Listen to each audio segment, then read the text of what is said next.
As to the arsenic scare, a greater folly is hardly possible to imagine. The doctors were bitten, as people were bitten by the witch fever. That's a letter that William Morris wrote in 1885. Welcome to Stories in Colour, a podcast from the National Gallery in London, searching for histories of how colour as a technology and in art has changed the world we live in. Today, we're telling the story of two deadly pigments whose histories interact with artists like Berthe Morisot, Dante, Gabriel, Rossetti and William Morris, as well as perhaps the less likely figure of Napoleon Bonaparte. We'll also be having a very good nosy around Victorian libraries, and we'll be asking just how toxic these pigments really are. I'm Beks Leary from the digital department here at the National Gallery, and today I'm joined by Kassia St. Clair. Kassia is the British author of books including The Secret Lives of Colour, The Golden Thread, and Liberty, Design, Pattern, Colour. She specialises in telling stories about the overlooked and the everyday. Huge welcome to the podcast. Thank you so much for having me. It's great to have you with us today to focus on these two deadly pigments. We won't reveal the colour quite yet, but they are toxic. So what do we actually mean when we say that something is toxic? Well, the idea is essentially that they contain or are poisonous. They can cause harm to human health.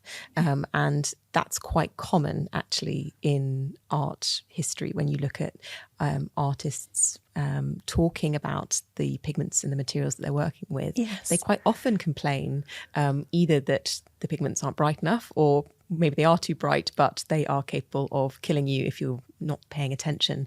So this is something that comes up quite a lot when you're looking at different colours. And what is it about the pigments we're looking at today that makes them poisonous? So in this particular instance, we're looking at kind of a family or two closely related pigments that contain arsenic. And this is a heavy metal that can cause, if ingested, a wide variety of symptoms, from the really mild like headaches to, unfortunately, if ingested in sufficient quantities, death. So it's very poisonous. You do need to be aware of it. And it's something, the fact that it is toxic has been known about for a long time, in fact, before these pigments were invented. And there are two forms, aren't there? There's an organic one and an inorganic one. And yeah, the inorganic one is the one that's highly toxic. Mm-hmm.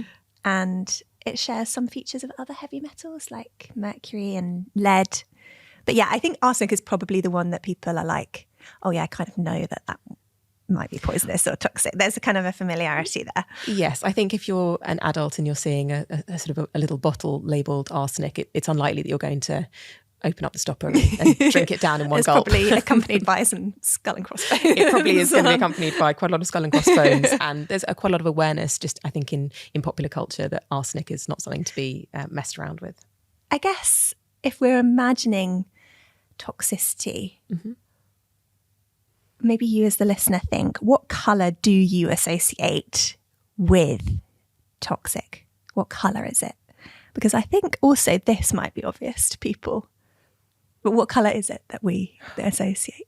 I think it's green. I mean, there are a few colours that people think of as poisonous, but I think green is the real ultimate. If you are drawing a children's cartoon or you're making a film and you need a prop for someone to open up and unleash a bottle of poison, then it's green that you're reaching for. And I think, in fact, it's particular shade of green. I think it's that kind of snakeskin, bright green that you think yes. of. You think of kind of, toxic sludge in barrels or little vials of poison, and they will be that very particular colour. And I think that's quite deeply embedded in our culture, that this is a colour of poison, which is really funny and really interesting, because I think if you were to go outside and ask someone on the street what associations they have with the colour green, poison would come up, but it would take a few minutes. I think initially it seems like an incredibly friendly colour. We think of nature, we think of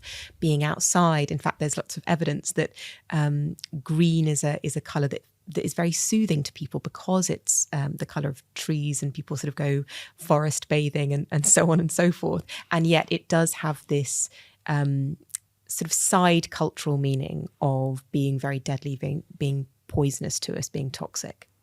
Do you have a favourite example of a pop culture reference where something is really lurid green? I'm trying to sort of reach back into my memory, and there's just no way I'm going to be able to do this without horribly dating myself. I sort of think of Captain Planet, which is, for international listeners, is a kind of 1990s cartoon with a kind of action hero. But they definitely were kind of baddies that were toting around barrels of toxic sludge, and they were always kind of gooey, gently bubbling, bright green. That's the kind of stuff that we're aiming for there. I think mine would probably be those opening scenes of The Simpsons where there's the green nuclear waste going on in that cartoon. There's that kind of sense of radioactivity to it as well, isn't there? Kind of the bubbling's part of it. Yeah, the bubbling's part of it. And the sludge and the slime. Yes. Actually, slime videos. Often, slime isn't necessarily toxic, but that kind of is in the same world of greens, isn't it? That kind of colour. Witches' cauldrons, swamps. I think it is just a cultural shorthand in the way that we have for so many colours and so many things. If you want to translate an idea quickly, colour is very often used as part of that. And if you want to show an environment that is bad for human health, something that is poisonous, evil, quite often green will come up. And this does come from something real, as we kind of teased at the start with these arsenic-containing pigments. So shall we have a look at the first one we're going to talk about, which is Scheele's green? Who's it named after? What's this green? What's the story about it? If I can do a little bit of scene setting first. Yes. If you're an artist or even someone who's really interested in interior design and decoration, for example, in the mid-19th century, and you really love the colour green, your options are limited. And so the scene is kind of, there's just a real opportunity for a new green that is exciting and bright and saturated and affordable to burst on the scene and for people to get really overexcited about it very quickly. And that is precisely what happens. So in 1775, there's a German-Swedish chemist called Carl Wilhelm Scheele, who is a very active chemist. He's already made quite a few discoveries. He's been working on oxygen and chlorine. He identifies the element barium in 1774. And the following year, he is he's examining arsenic and happens across something called copper arsenite, or acidic copper arsenite, which is this very vibrant, saturated green. You make it by heating sodium carbonate, adding arsenous oxide, and sort of stirring until it's all dissolved. Even that sounds like a witch's brew. And then you add a bit of copper sulfate, and there you have this very vibrant green. And because there was this gap in the market, and because chemists at the time were becoming increasingly savvy about very commercial opportunities for the things that they were creating, actually it doesn't take very long for this green to become reasonably widely available in different forms. So yes, the world was waiting for bright green, and Scheele provided one. So in the past, they just want a patch on this amazing, vibrant green. Well, there are a few different problems. There are greens that are really, reasonably stable, light fast and unreactive, but they tend to be kind of earth pigments, which means they are more natural, a bit duller, lots more grey in them, kind of more olive toned maybe. But in terms of really bright greens, they're pretty difficult to create, but it's quite a special skill, and particular artists like Paolo Veronese become known for their ability to create a really long-lasting, light, fast, saturated, bright green. So in terms of the art world, there is this gap. Suddenly, you have something that looks like it can kind of provide what artists have been searching for without mixing pigments. Of course, you can make green by mixing yellow and blues, but you then sometimes get the problem that one half of that, say the yellows, will start discolouring. But if one sort of begins to disappear before the other one, you end up with something much bluer than what you intended, and that won't make patrons happy either. So in an ideal world, particularly if you want something very bright, you want to find a bright, pure green rather than mixing and then things starting to get grayer and risking these kind of chemical reactions that can discolour and cause a painting. It's quite embarrassing for the artist if things are changing colour really rapidly, and people can see it, and patrons have paid a lot of money and so on and so forth. Absolutely. That's not something you want a reputation for necessarily. So Scheele's green became quite popular, didn't it, as one of the new pigments being used in the 19th century by the Impressionists, but it wasn't perfect. No, it definitely wasn't perfect. I think you do see some artists are a lot less cautious than others. I think the absolute, probably the best example of this is Turner. He really gets excited about pigments, rushes in, and then he does see discoloration, and he abandons bad pigments reasonably quickly, but there is a sort of a cost there. And in the case of Scheele's green, you do see it fading and darkening over time, which is not the point. If you're looking for a pigment that is very bright, very vibrant, very saturated, it's no good if in a couple of months or a couple of years it's no longer bright, vibrant and saturated. Instead it's kind of dull and piney and dark. But there was a new pigment that came on the market that sort of answered this problem, wasn't there? Yeah, so what you're seeing a lot of at this time in chemistry is once a scientist has created something or opened a new avenue of chemistry, lots of other other people will read about their discoveries and will kind of branch off those initial discoveries. So once you have the copper arsenite being created that has made this beautiful green, it's no surprise that not so long after you have other chemists working in a sort of with arsenic and finding a kind of improved version of that initial green.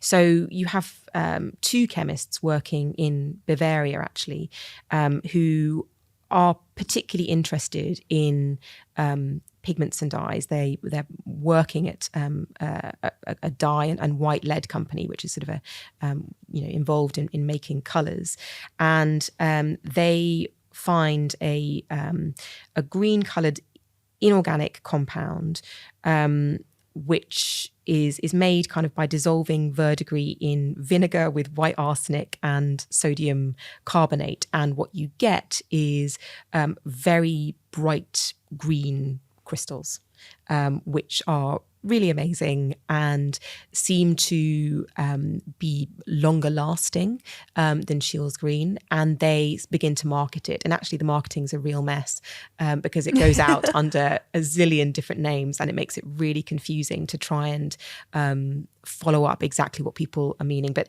the sort of most popular name is emerald green, but it has so many aliases that you really begin to get yourself into a muddle pretty quickly. So what were some of these aliases or other names that emerald green was called? So I think Paris green was one of the first ones. I think Paris green, the reason behind the name Paris green is a little grim, actually. I think it was initially used as an insecticide and a rodent killer. It was used to kill rats in Parisian sewers. I'm not sure if that's precisely why it was called Paris green, but if that was the reason, then that's pretty grim spin on that name. But also Vienna green, Veronese green, and I think Schweinfurt green. I'm not sure if I'm saying that correctly, but yes, it had lots of different names. It was sold by quite a few different manufacturers and several different preparations. So I think it is a kind of a loose family of colours, but roughly the same chemically speaking. Yeah. I've got a picture here of the rat poison, and it does kind of look like a cartoon poison tin. It's kind of, really bright green with red writing, and it's got a checkerboard kind of design around the outside that's black and yellow.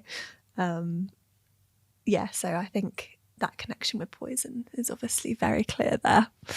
Should we look at a slightly nicer image? Yes. So as we were saying, the Impressionists really enjoyed lots of new pigments, including these greens. They were one of the things they wanted to do most of all was to go outside and paint the natural world. And if you're going to do that, particularly in summer and spring, you're going to need a variety of bright greens, particularly as other colours were coming in that were, really bright yellows or really bright reds. Suddenly, if you don't have a bright green, your greens start looking really dull in comparison. So you do get kind of almost like a war between the brightness and saturation of different pigments. One area becomes very bright and people get very excited about it, and then attention is thrown onto the other pigments and paints that are a little bit lacking. So let's look at an example of an artist who was using emerald green. The painting we've got as an example from our collection is Camille Pissarro's The Côte de Boeuf at La Hermitage. Excuse my French pronunciation, painted it in 1877. And you can see in this painting, it's a kind of almost close-up landscape of trees in the foreground, foliage and grass, and there's sort of hidden behind the trunks, you can see a small French home. And this sort of wooded hillside was close to Pissarro's home, actually. He lived quite near Paris in a hamlet called La Hermitage. So he lived there for most of the time between 1866 and 1883. But if you want to come and see this picture in the gallery, or you can look it online, you can really, really sense how much brightness this emerald green pigment gives to the picture. There's sort of particular patch of it in the kind of bottom right hand corner. Going back to the description of the pigment of these very bright green crystals, you can begin to sort of see that when you look at the bottom right hand corner. And given this is a place that he's really familiar with, the trees look relatively bare, so maybe it's winter or early spring, you see a little bit of blue sky, but you're seeing that hopeful leap of green. It feels like the changing of the season. It feels like spring is coming. And you even get that sense with the brush marks, don't you, of the kind of impasto texture of the paint that's being built up to create this beautiful emerald green highlight in this painting.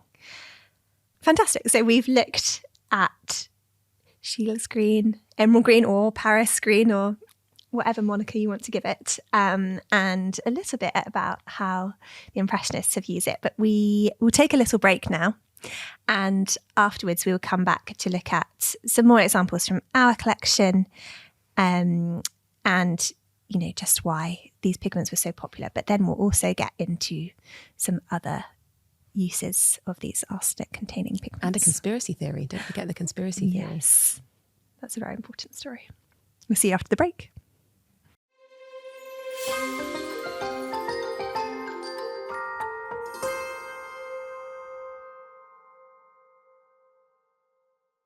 Welcome back from the break. Thanks very much. We're going to have another look at a picture in our collection, which is a very famous one. It's by Edouard Manet, Music in the Tuileries Gardens, painted in 1862. We're looking at this painting because it contains a mixture of both Scheele's green and emerald green. So it's interesting that he's using both here. But let me just describe the painting for those of you listening, particularly if you haven't seen it before.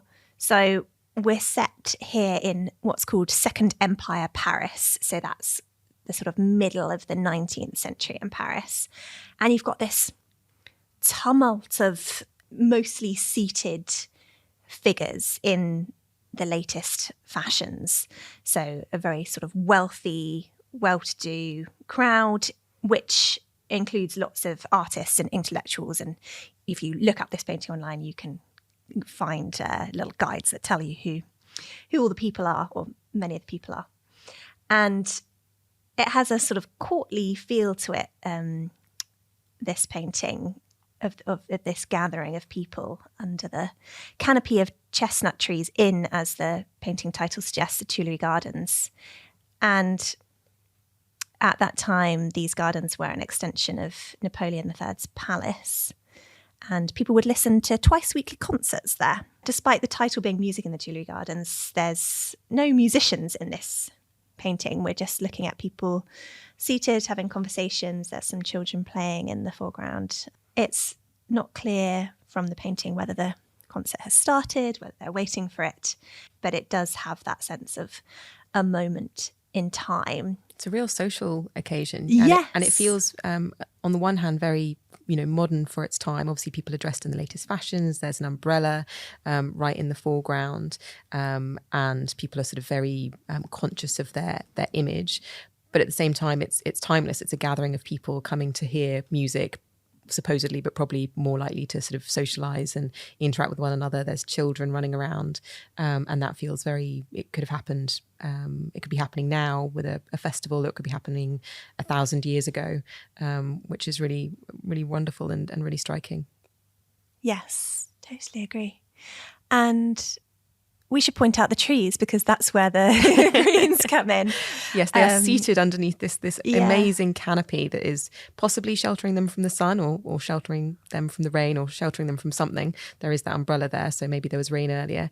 But yes, above this thick tumult, as you described it, of people, there is this very dense canopy of green from the trees. And he's painted that green with a glaze mixed from the two copper arsenic greens that we've been talking about, so Scheele's green and emerald green, and there's a matrix of yellow lake pigment in there as well, and then further depth is given to it, to the translucent paint. That's what we mean by the glaze, by some addition of ivory black, so that gives it that real sense of the darkness that you've sort of just described.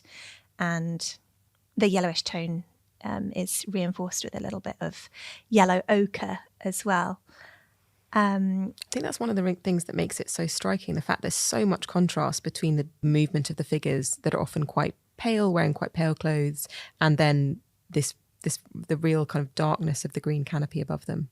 Yes. We teased before the break that it wasn't just a pigment for paintings. These arsenic-containing pigments were popular for lots of things in the 19th century. What were some of the things that they were popularly used? Well, we already touched on the rat poison. We did touch on the rat poison. Which is a bad omen, I feel.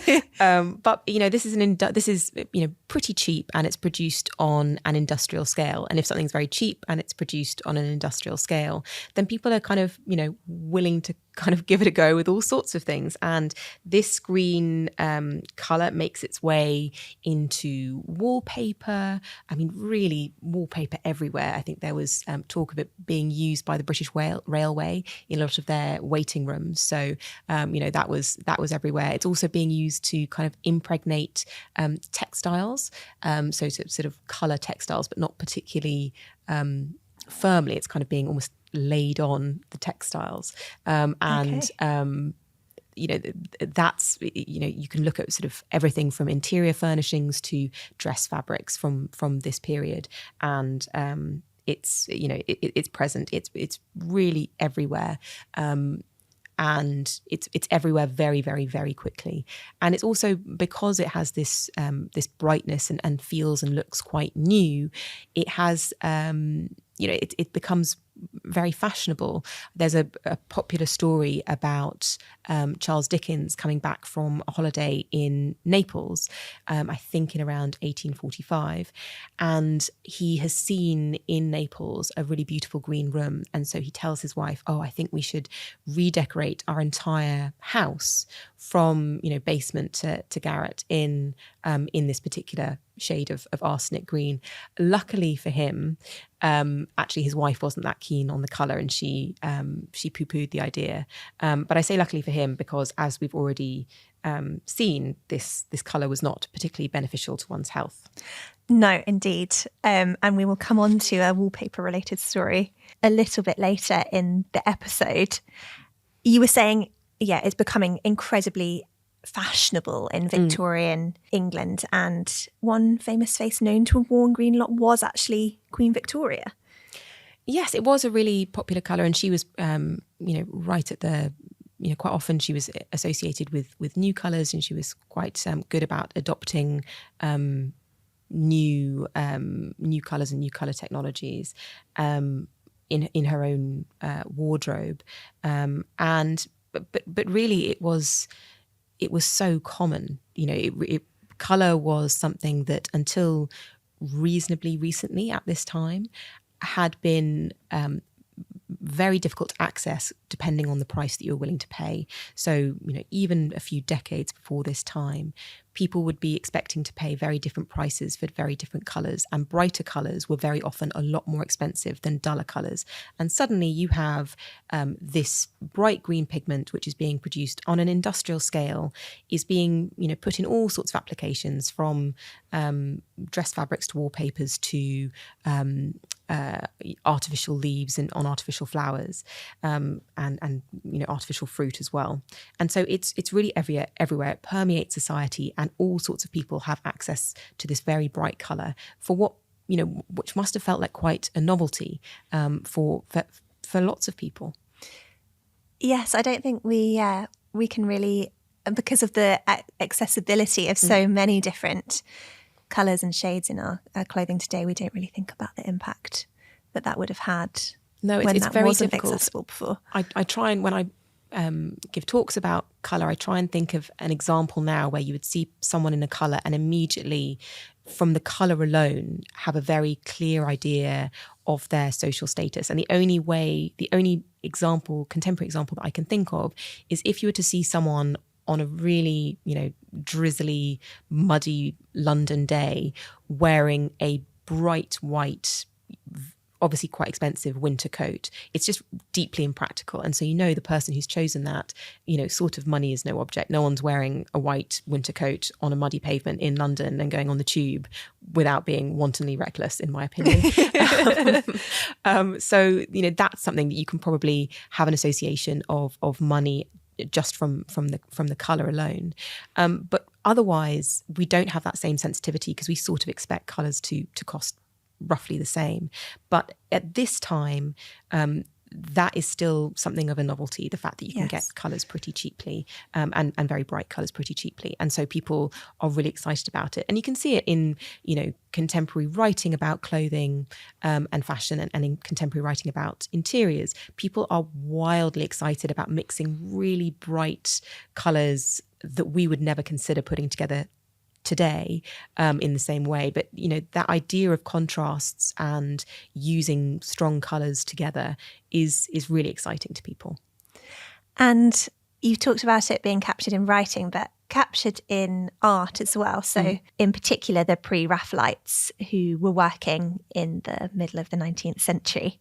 And we have this painting here to look at from the Delaware Art Museum called Veronica Veronese, which was painted by Dante, Gabriel, Rossetti, a British pre-Raphaelite painter, in 1872. And it really captures this trend, doesn't it? The abundance of greens in it.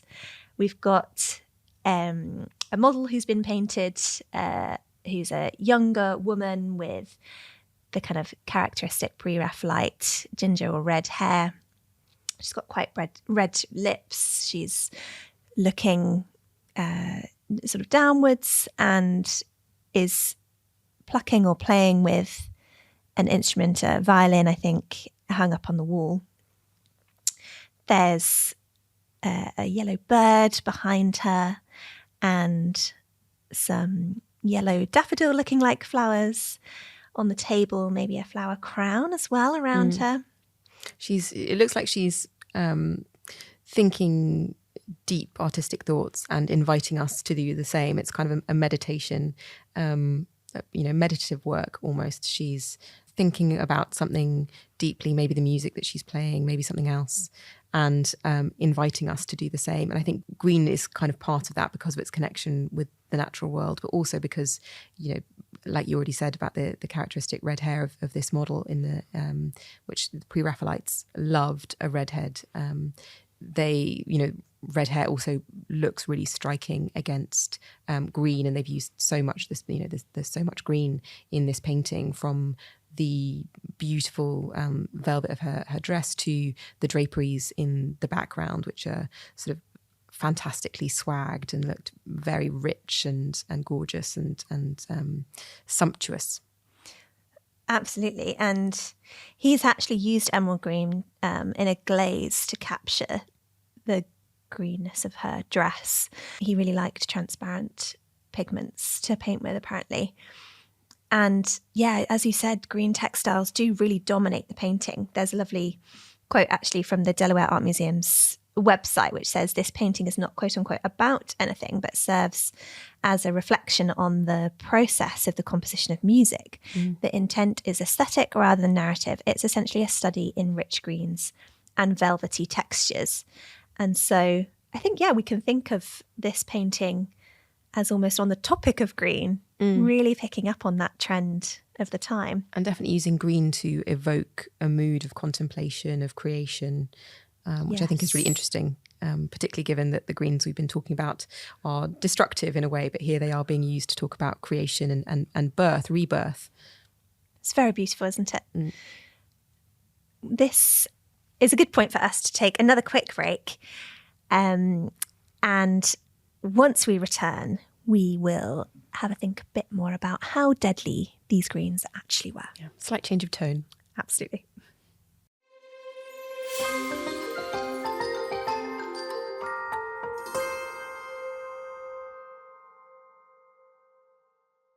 Welcome back from the break. We are going now to look at just how deadly these deadly greens actually were. And did people know that they were deadly at the time?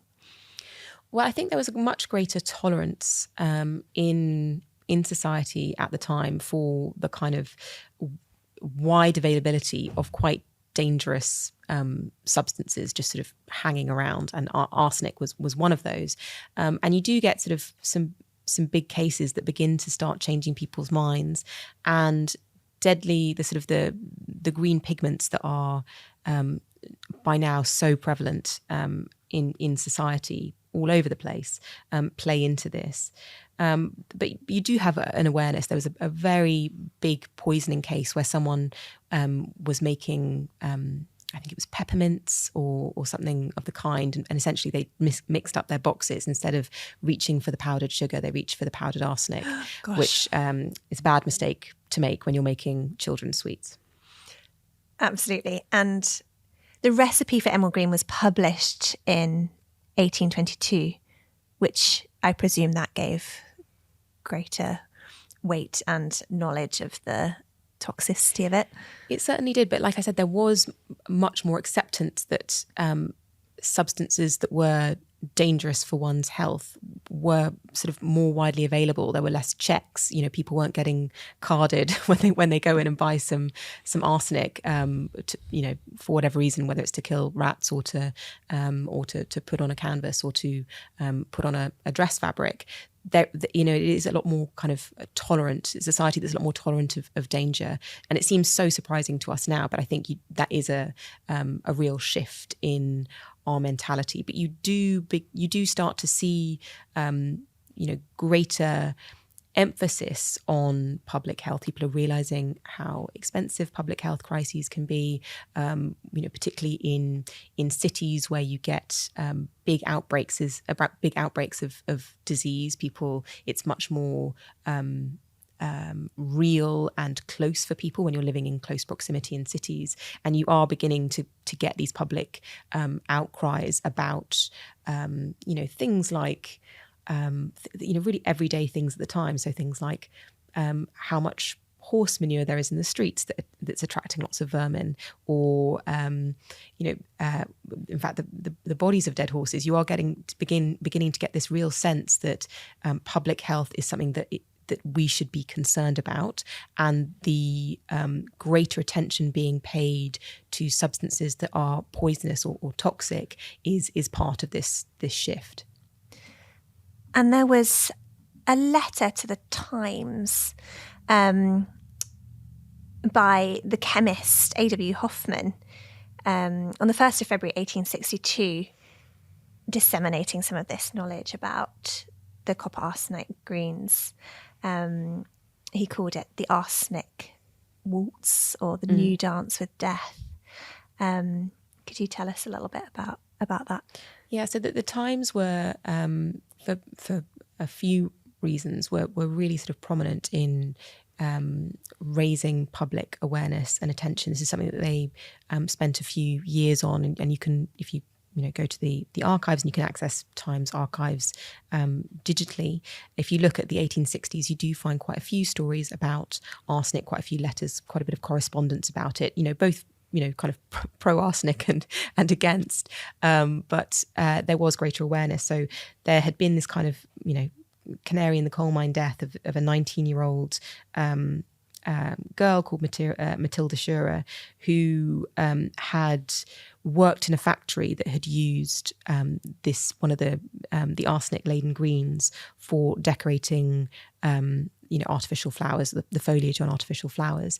And she went from being completely healthy to sickening and sadly dying really quite quickly. And it seemed very evident to a lot of people and to a lot of doctors that it was the arsenic that she was handling in her workplace that was to blame. And this began building public awareness, and increasingly you're getting letters and attention being thrown on the fact that there is so much arsenic bearing green let loose on the world, in people's homes, on people's in people's clothes, really everywhere. And this is kind of gathering pace in the 1860s as public awareness grows. And yeah, we've talked a bit about the Times. The Arsenic Waltz actually is a title from the Punch magazine in 1862, and they did a wood engraving depicting two skeletons, a man and a woman, in which the male skeleton asks the seated female skeleton to dance, and she wears this really large dress decorated at the hem with skull and crossbones. The Arsenic Waltz feels a bit like I guess from that publication it probably would be a sort of parody sort of cartoon, wouldn't it, the engraving? But that's very vivid. Well, the idea that you have, this is an era of quite large dresses with lots and lots of fabric, and you'll have people go to balls, and the idea that there are people wearing vast quantities of green fabric that contains this much arsenic, going to dances. People are breathing it in, it's coming off, it's beginning to flake off the dress fabric. Also quite a lot of the wallpapers and dress fabrics, if they become a little bit damp, are found to start releasing a kind of an arsenic, a kind of an arsenic gas that can be really deadly as well. And so you are getting this real the beginnings of alarm. But like I said, by this time it was everywhere. I think there was one investigation on a really popular wallpaper, and it was found that a single sample of wallpaper, I think it was a couple of inches square, had enough arsenic in it to kill a handful of people. Wow. So, this was something that people were beginning to become more aware of it, but it was a little bit like shutting stable doors after horses have bolted. The green was out in the world, and also people loved it. People loved it, and there wasn't really an alternative. And so people from the manufacturers who were using it, but also consumers as well, were very reluctant to give up on something that was really exciting and beautiful to them. And I think there was real hope from a lot of people that maybe fears were overblown, or that maybe people could look after themselves. And we should say on this note, and now having discovered that these colours truly were deadly, there is no risk in the galleries to anyone visiting, despite the use of emerald green and Scheele's green in some of our paintings. When they're fixed in the paintings, there is absolutely no risk. Don't worry at all. Don't lick the paintings. But that's just a general piece of advice. Absolutely. So we've talked about wallpaper, and there's potentially, probably, maybe, a very famous victim of arsenic poisoning from wallpaper. Could you tell us about him? Yes, so Napoleon, that people had suspicions about Napoleon's death almost from the moment he died. So, brief recap on Napoleon, but he is defeated at the Battle of Waterloo, and he's exiled to a tiny little island in the middle of the South Atlantic Ocean called St. Helena. And he dies here not long after. Something pretty crucial to know about St. Helena is that it's a very, being an island, being in the middle of the South Atlantic, it's pretty damp. It rains there quite a lot. It's not, it's a pretty damp climate. And almost immediately after his death, there are rumours that he'd been bumped off by the British, who found him too troublesome. And these rumours were kind of given greater weight when his body is exhumed, and the body is found to be really pretty well preserved. So this gets the rumour mill going again, because having a very well preserved body is a sign of arsenic poisoning. Wallpaper samples from his room in St. Helena are examined and found to contain this arsenic green. And so there was a strong theory for many years that this had contributed to, or possibly even caused, his death. That, in a fairly low psychological state, trapped on this island, away from everything that had given him purpose, he's being exposed to a fairly constant stream of arsenic bearing gas, and this contributed to his death. I think subsequent studies have indicated that this isn't such a that actually had it was enough to probably make him a little bit sick, but probably not enough to kill him. And as I said, arsenic was much more prevalent then, and I think there were studies done on samples of his hair, which is one of the places where arsenic can show up, from different ages, and he was actually found to have relatively high, by our standards, levels of arsenic in his hair. Now, there's an artist very much associated with green wallpapers called William Morris. Mm-hmm. And yeah, he's very strongly linked to green pigments. Could you tell us a bit about him, and are his greens these deadly greens?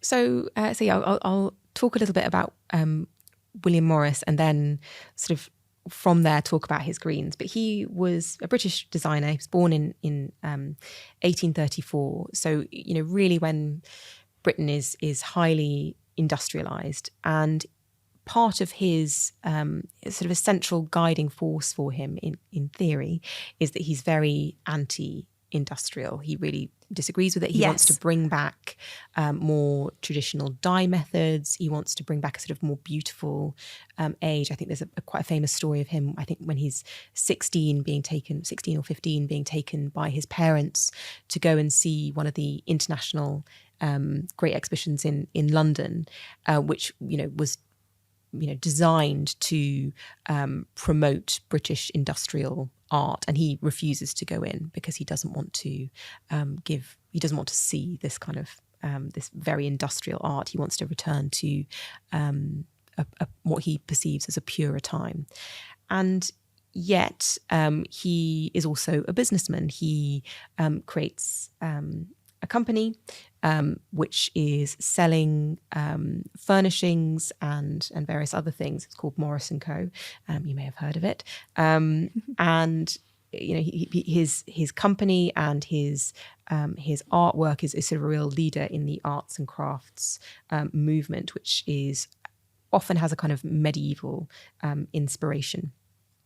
But as he is working on creating new products, particularly the textiles, he becomes really interested in the technology of dyeing, and he's working very closely with different dye manufacturers. But something that he comes up against reasonably early on is just how expensive some of these traditional pigments or dyes that he's using can be. There's endless letters between him and the specialist dyers that he was working with, talking about the price of weld dyeing, the price of indigo, how much, the different colours that he wanted, whether he could afford them. He talks about having to have certain colours and needing to cut his cloth accordingly and all the rest of it. So, he was very much alive to the commercial sensitivities. And even so, his products were really pretty expensive. But somewhere where he did seem to occasionally cut corners was with the use of arsenic greens, which, as I've already said, were, industrially, produced on an industrial scale and were pretty cheap. So possibly maybe the price realities of always using the most natural dyes did get to him to that extent. But I think it is also relevant that he came from a kind of an industrial background. I believe his parents or his father had worked in or had owned a copper mine, and so he had a kind of familial vested interest in disbelieving the fact that maybe these things were really dangerous for the workers in his parents' mine, because the copper mine would have had arsenic dust as a byproduct. Mm-hmm. So perhaps, there was that vested financial interest there. Yeah, and it definitely seems that he was reluctant to believe that this was a colour that could be doing damage to people, which is really interesting, particularly given his strong stance against the industrial and how ugly and coarse and he really genuinely believed in workers' rights and so on and so forth. But he did, we all have blind spots. He had a blind spot. So he is known to have used Scheele's green and Paris green in his wallpaper designs, but was perhaps sceptical about the risk. Well, he loved green. So many of his designs featured, beautiful scrolling acanthus leaves or willow leaves and foliage of different kinds. And to create beautiful designs with lots of very rich foliage, you need quite a decent palette of greens. Otherwise, it all looks like just mush. So you need lots of different tints and tones of greens. So I think you are always going to be a little bit unwilling to dispense with a really great one, even if it has some pretty major downsides. And we should refer back to the quote that I read at the beginning, actually, which was from one of William Morris's letters. He calls it a witch fever. As to the arsenic scare, a greater folly is hardly possible to imagine. The doctors were bitten as people were bitten by the witch fever. I think some people have been pointing out, actually, I think I've seen in an article about this recently, that there's kind of an irony to how mass-produced William Morris designs are now. They're all over cushions and notebooks and very easily accessible, aren't they? And that kind of does go against, as well, his stance against industrialisation and kind of mass production. Yes, and I also think that it's interesting that he used this very bright industrial green in particular. There was this movement, kind of a little bit concurrent with arts and crafts movement, the aesthetic movement, and a big part of that, and William Morris, we know, would have been aware of it. He was part of the same milieu, was that the colours that had been produced thanks to all these advances in chemistry had kind of ruined public sensibility, and that there should be a return to more muted, natural colours, art colours is what they were called at the time. And then, of course, it despite that, it's very difficult to turn your back on something so useful and so bright, even if intellectually you disagree with it. So we should say thank you now to a member of the audience who sent in that question to ask us about William Morris on our YouTube channel. So thank you to that member of the audience. And if you would like to ask us any questions that we can answer on a future episode of Stories in Colour, you can email us on podcast@nationalgallery.org.uk. We'd love to hear from you. And that gave us a very fascinating story about an artist. So we've had a little look at how deadly these greens actually were, looking at them in fashion, looking at them in wallpaper, and now we're going to look at them in books. So I mentioned at the start we'd be digging into Victorian libraries, and we have a book that was printed in 1874 that did actually warn of commonly used arsenic pigmented wallpaper, and it contains samples. So this book is called Shadows from the Walls of Death, Facts and Inferences, prefacing a book of specimens of arsenical wallpapers by Robert Clark Kedzie. It's a great title. Oh yeah, fantastic, isn't it? If someone wrote a novel called Shadows from the Walls of Death, I would buy that on title alone.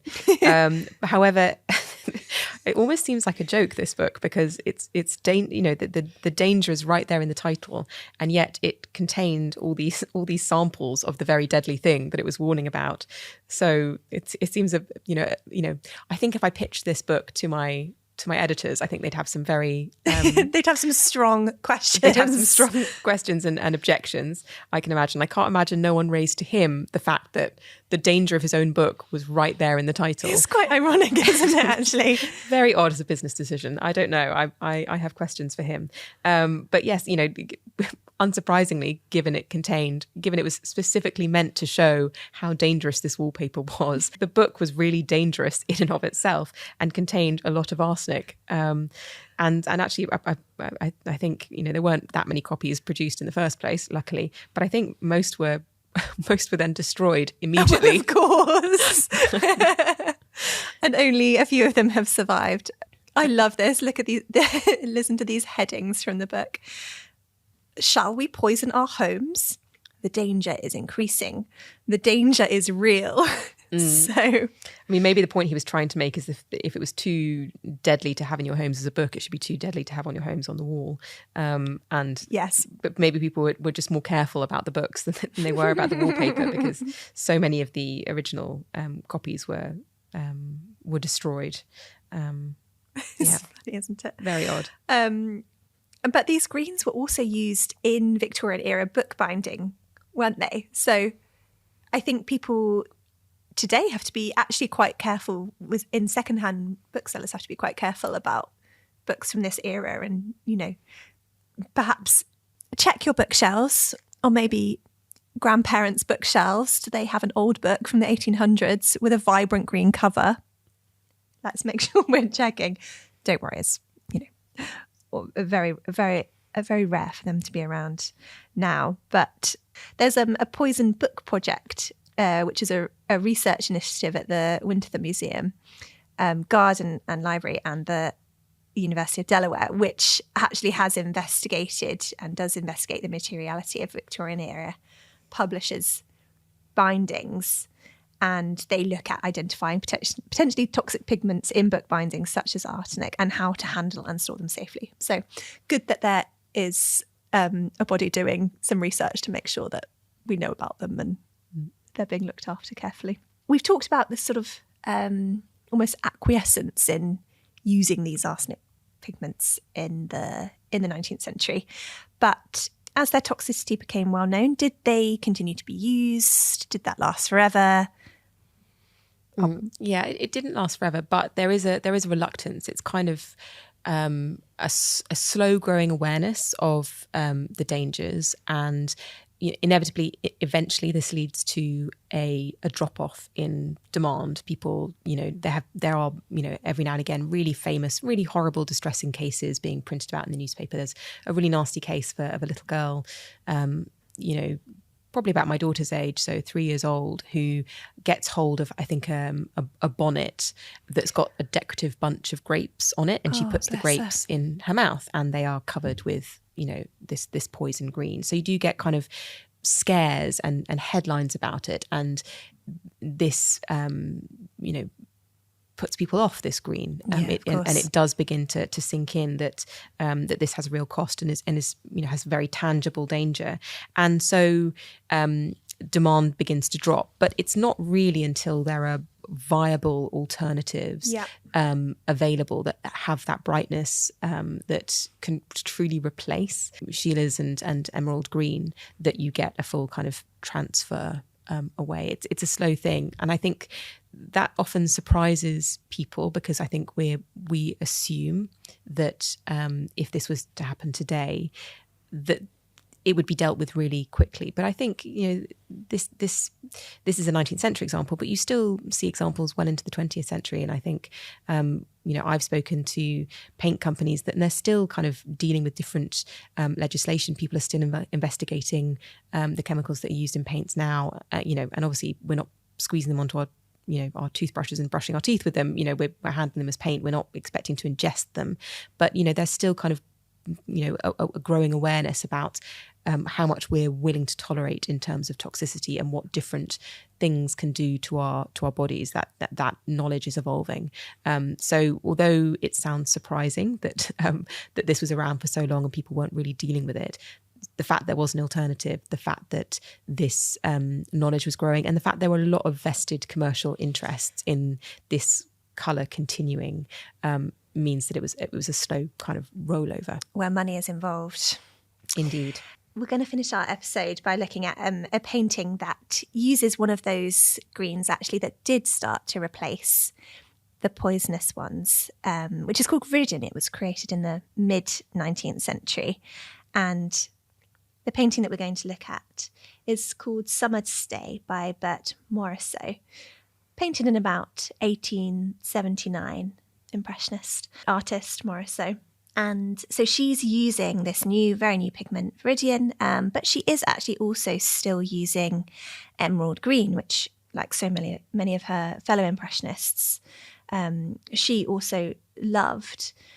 And it's just interesting to see this sort of turning point with the new pigments coming in and her use of both of them on her palette. So Viridian has more of a blue undertone and did gradually replace the likes of emerald green. But let me just describe this painting for our listeners, for you at home, to imagine. We've got two women boating. The water around them, behind them, is very dappled. She has this kind of characteristic brushstroke, which is very zigzaggy. A lot of movement to it. It's really, really beautiful. And there's a lot of blues and whites and greens in this painting. That's the kind of overall sense of the palette. So these two women, very fashionable, both wearing hats and dresses. One's got a parasol on her lap. One's sort of looking out towards the water. One's looking out towards us. And they're relaxing on a pond in a prison park or a lake.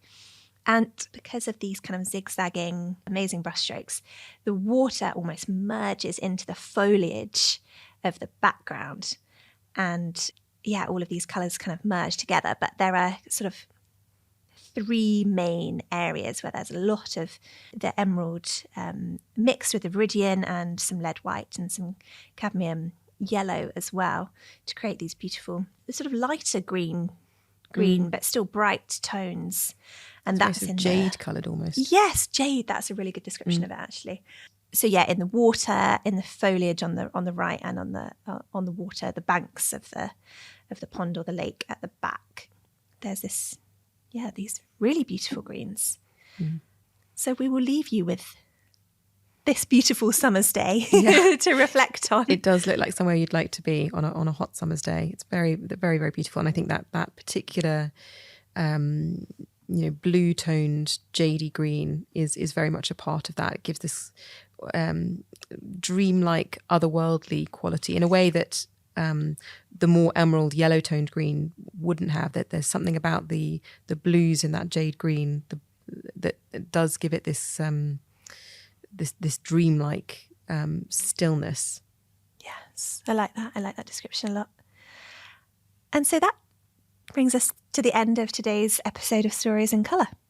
Thank you ever so much for joining us, Kassia. Thank you for having me. So whether you love the podcast or think there's maybe some room for improvement, your feedback is very important to us. So we'd be really, really grateful if you wouldn't mind filling out our quick survey, which is available on our website, so nationalgallery.org.uk/podcast. It'll also be linked below in the feedback. We would love to hear what you think. As I said before, we'd also love your questions that we can answer in a future episode about how colour, this amazing technology, has interacted with human history. Or you can send us questions actually on social media if you want to. You just need to mention the podcast and we'll pick those up. And yeah, as I said, we'll try and answer some of those questions for you in our next series of Stories in Colour. So thank you ever so much for joining us. With thanks again to our guest, Kassia St. Clair. I've been your host, Beks Leary. Our producer was Harry Rosehill. Our researcher was Hannah Rogers. Our technicians were Ian Warren and Timothy Carpenter. Our video editor was Jeanne Kenyon. And with thanks to the scientific team here at the National Gallery. Thank you so much for listening. We'll see you next time.